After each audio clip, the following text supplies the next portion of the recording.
Bonjour et bienvenue dans une nouvelle vidéo. Aujourd'hui nous allons voir 7 astuces sur Excel et notamment comment revenir à la ligne dans une cellule. Mais avant cela, n'hésitez pas à vous abonner et à activer les notifications. Nous allons donc voir aujourd'hui 7 astuces, à savoir utiliser la poignée de recopie, comment revenir à la ligne dans une cellule, comment supprimer des doublons, comment utiliser l'analyse rapide, comment figer les volets, ainsi que comment convertir des données, à savoir séparer une colonne avec différents types de données en plusieurs colonnes, et enfin comment déplacer des lignes ou des colonnes simplement. Premièrement, la poignée de recopie. La poignée de recopie nous permet donc de recopier une cellule à l'intérieur d'un tableau ou d'une plage de données. En l'occurrence, nous avons ici un tableau avec un nom, une somme pour une épargne, le nombre de personnes dans le foyer et l'épargne par personne. Vous voyez que l'épargne par personne est donc l'épargne totale du foyer divisée par le nombre de personnes dans le foyer. Nous souhaitons utiliser la poignée de recopie pour recopier cette cellule, automatiquement l'intérieur de cette cellule à travers notre tableau. Pour cela, nous avons deux options. Soit je peux aller sur le bord en bas à droite de ma cellule, vous voyez que mon curseur devient une petite croix noire, et je peux double-cliquer. Vous voyez que automatiquement, ma cellule va se recopier jusqu'à la fin de mon tableau. Excel détecte qu'il y a des cellules à côté et va donc propager cette première formule jusqu'en bas. Deuxième façon d'effectuer cela, je peux aussi, en de nouveau utilisant la croix noire, faire glisser la première cellule jusqu'à l'endroit où je souhaite propager ma cellule. Vous voyez de nouveau, cette cellule est automatiquement imbriquée à l'intérieur des prochaines cellules. Ceci est donc comment utiliser la poignée de recopie avec Excel. Deuxième astuce, comment revenir à la ligne dans une cellule. En l'occurrence, peut-être que je ne souhaite pas écrire épargne par personne dans une seule ligne, mais à travers plusieurs lignes. Pour cela, il me suffit de cliquer dans la case où je souhaite écrire, puis d'appuyer sur Alt et Entrée. Vous voyez que ceci me remet la ligne à l'intérieur de ma cellule. De nouveau, je souhaite remettre à la ligne personne, j'appuie donc sur Alt Entrée, et vous voyez que épargne par personne est maintenant sur 3 différentes lignes à l'intérieur de ma cellule. En appuyant sur Entrée, automatiquement la taille de ma cellule est modifiée puisque maintenant j'ai 3 lignes à l'intérieur de ma cellule. Vous voyez d'ailleurs à cet instant que l'importance de l'alignement est jouée puisque, en l'occurrence, ces cellules qui n'ont pas 3 lignes mais une seule sont automatiquement alignées en bas de ma cellule. Troisième astuce, utiliser l'analyse rapide. L'analyse rapide se voit lorsque vous sélectionnez données. En l'occurrence, je vais sélectionner mon tableau. Et vous voyez, lorsque je déclique, donc j'ai toujours la sélection de mon tableau, que j'ai ce petit icône avec un éclair qui apparaît en bas de ma plage. Ceci est donc l'analyse rapide. En cliquant dessus, j'ai accès à différentes options d'Excel de façon rapide. En l'occurrence, différentes mises en forme, différents graphiques. On voit que Excel va essayer de récupérer les données que vous avez et de comprendre ce que vous pouvez chercher à analyser. En l'occurrence, ici je peux voir la somme du nombre de personnes par foyer. Je peux aussi voir la somme de épargne par le nom, etc. Je peux aussi créer des sommes, des moyennes, des totaux. Vous voyez qu'ils se mettent en bas de mon écran ici. Et enfin, des tableaux, à savoir tableau croisé dynamique, etc. Nous pouvons aussi créer des graphiques Sparkline, en l'occurrence à côté de mes cellules.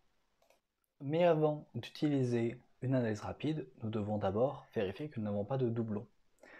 Pour supprimer les doublons, puisque je sais que j'en ai, je vais sélectionner mon tableau, puis aller dans l'onglet Données, ensuite dans la partie Outils de données, et enfin je vais sélectionner cette icône. Cette icône permet donc de supprimer automatiquement les doublons. Vous voyez donc que j'ai mes en-têtes, puisque je sélectionne ici qui apparaissent, à savoir mes 4 colonnes nom, épargne, personne dans le foyer, épargne par personne. Ensuite, je peux demander à Excel ce qu'il va chercher comme doublon.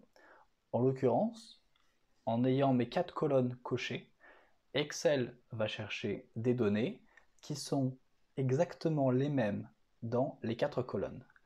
Je peux, pour éviter cela, désélectionner des colonnes. En l'occurrence, je vais par exemple chercher uniquement les noms, ou uniquement les noms et épargne, ou uniquement le même nombre de personnes dans le foyer, ou enfin les cellules ayant la même épargne par personne. Dans notre cas, je cherche à supprimer les lignes étant exactement les mêmes pour les 4 colonnes. Une fois que j'ai sélectionné ce que je cherche, il me suffit de cliquer sur OK, et vous voyez que 3 valeurs en double ont été supprimées, et que j'ai donc 9 valeurs uniques. Donc sur mes 12 valeurs que j'avais précédemment, j'en avais 3 en double, et ces 3-là ont été supprimés. Ceci vous permet donc de supprimer des doublons rapidement. Enfin, 5e astuce, nous allons voir comment figer des volets. En l'occurrence, je souhaite figer mon titre afin de pouvoir le voir affiché tout le temps. Pour figer, il vous faut sélectionner premièrement une cellule. En l'occurrence, je vais sélectionner une cellule A3.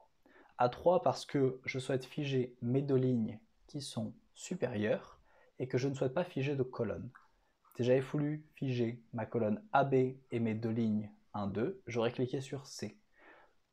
Si j'avais voulu figer l'ensemble de mes lignes au-dessus de la cellule 13, dans ce cas-là, j'aurais sélectionné A13, et ainsi de suite.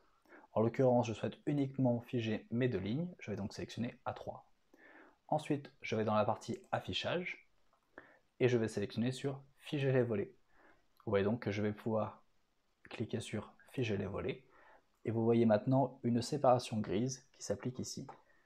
En faisant défiler, vous voyez donc que mon titre reste figé. 6e astuce, convertir des données. Pour convertir des données, cela permet donc, c'est ce que je vous disais, à partir de différentes données à l'intérieur d'une seule cellule, comme c'est notre cas ici, vous voyez donc que j'ai recopié le tableau que nous avions précédemment à l'intérieur d'une seule cellule. Convertir des données vous permet donc de séparer ces données. Vous voyez qu'en l'occurrence, chacune des données est séparée par une virgule. Ceci est extrêmement important, vous devez absolument avoir quelque chose de significatif pour faire comprendre à Excel où est la séparation. Ceci peut être un espace, ceci peut être un slash, une virgule dans notre cas. Ensuite, il vous faut aller dans la partie données, puis dans la partie outils de données, et enfin cliquer sur convertir. Nous pouvons donc choisir à quoi correspond notre délimitation entre nos données. En l'occurrence, nous avons quelque chose de délimité puisque c'est délimité par une virgule. Nous avons donc l'aperçu des données qui étaient sélectionnées. Le séparateur est donc une virgule. Vous voyez donc qu'il m'a recréé mes 3 colonnes. Et ensuite, il me suffit de faire suivant. On voit donc dans quoi est-ce que nous allons transférer. En l'occurrence, je vais recréer un format de texte standard et j'aurai 3 colonnes. Il me suffit ensuite de faire terminer et vous voyez que ma cellule a été séparée en 3 colonnes. Enfin, 7e astuce, imaginons que je souhaite modifier cette colonne et la placer entre les deux. Vous voyez que si je n'utilise pas d'astuce, je peux uniquement superposer des données. Sauf que en les sélectionnant et en appuyant sur Shift, vous voyez que je peux sélectionner à l'intérieur d'une ligne ou d'une colonne. En l'occurrence, je cherche à les mettre entre mon nom et mon épargne. Je vais donc le sélectionner ici et vous voyez qu'elle s'est insérée entre les deux. De nouveau, je peux la modifier comme ceci et vous voyez que je l'ai remodifiée. Ceci était donc les 7 astuces sur Excel qui vous permettront d'être plus productif. Si cette vidéo vous a plu, n'hésitez pas à vous abonner et à mettre un pouce bleu. et je vous dis à bientôt pour de nouvelles vidéos.